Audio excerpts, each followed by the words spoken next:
अस्सलामुअलैकुम। तो आज आप देख रहे हैं कि आज जो हमारा टॉपिक है वो है सिल थ्योरी के बारे में। तो चलो पढ़ते हैं कि सिल थ्योरी क्या है। तो ये जो सिल थ्योरी है ये पहली मर्तबा दो जर्मन बायोलॉजिस्ट ने इंट्रोड्यूस किया था। एक का नाम था स्लीडन और दूसरा का नाम था श्वान। ये जो स्लीडन था ये बॉटनिस्ट था और ये जो श्वान है ये है जूलॉजिस्ट। ये जो स्लीडन था उन्होंने 1838 में अपना मुशाहिदा किया था और ये जो श्वान है उन्होंने 1839 में अपना मुशाहिदा किया था। फिर उसके बाद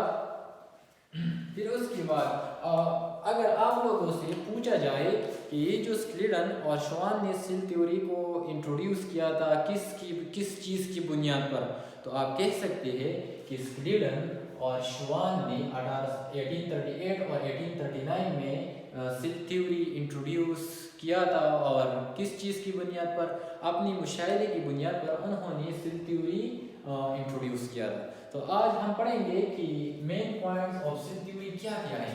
तो आप एक पॉइंट मैंने लिखा हुआ है कि ये जो सेल है ये basic structure and functional unit है तमाम जानदारों की, यानी दुनिया में जितने भी जानदार हैं इसका स्ट्रक्चर और फंक्शनल यूनिट जो है ना वो क्या है, वो सेल है।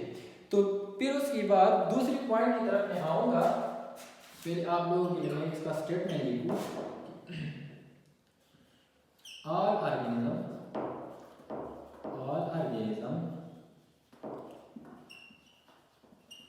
are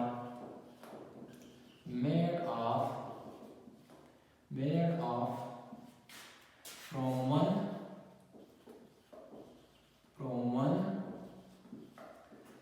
cell or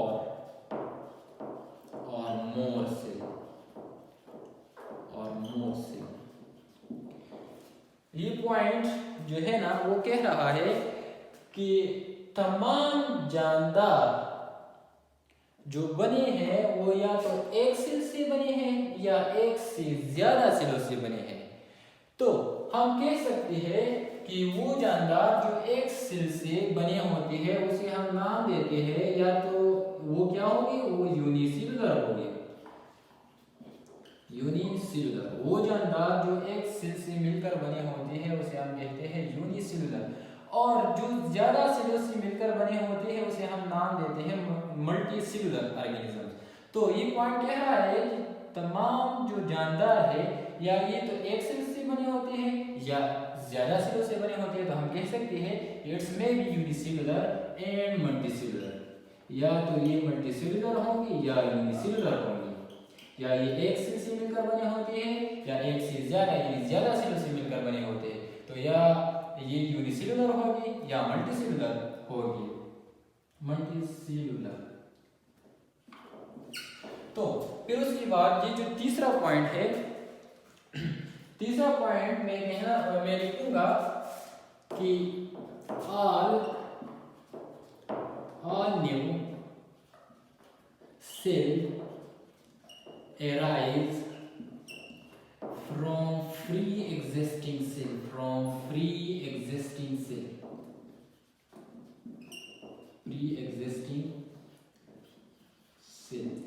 ये पॉइंट में आप लोगों के लिए एक छोटा सा डायग्राम, इस पॉइंट के लिए मैं एक छोटा सा डायग्राम बना लेता हूं।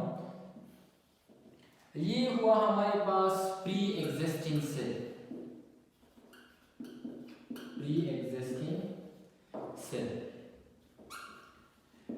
इस पॉइंट का मतलब ये है कि जितनी भी नई सेल आती है वो कौन से सेलों से आती है, तो वो पुरानी सेलों से आती है।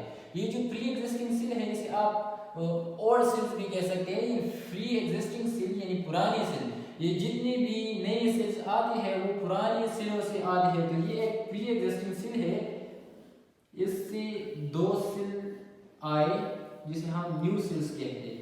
क्या कहते हैं इसके बारे में, new cells, two new sales.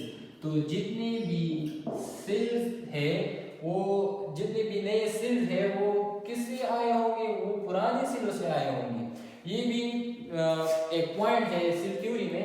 फिर उसके बाद पॉइंट नंबर 4 की तरफ मैं जाऊंगा कि all all genetic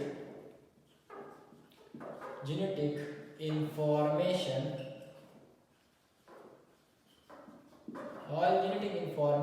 stored in cell,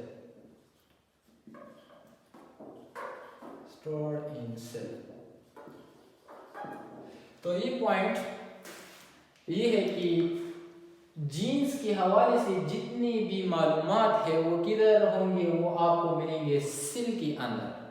cell के अंदर आपको क्या मिलेंगे, जीन्स के हवाले से जितनी भी मालूमात है वो आपको कहाँ मिलेंगे, वो आपको सेल में मिलेंगे। फिर उसके बाद ये पॉइंट तो क्लियर हो गया, ठीक है। फिर उसके बाद हम पढ़ेंगे पॉइंट नंबर 5 में, हम पढ़ेंगे पॉइंट है कि ऑल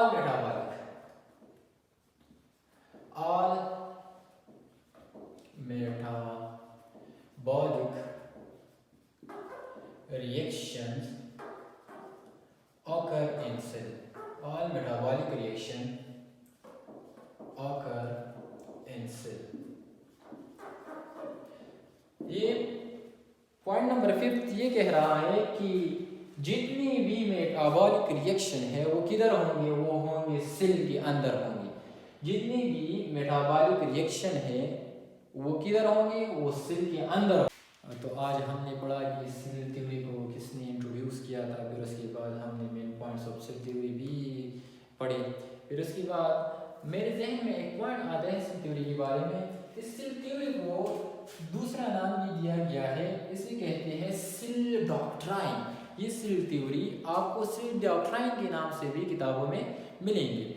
अगर यहाँ तक आप लोग समझ गए होंगे तो हमें लाइक भी दे दीजिएगा और हमारे चैनल को सब्सक्राइब करना ना भूलिएगा। शुक्रिया।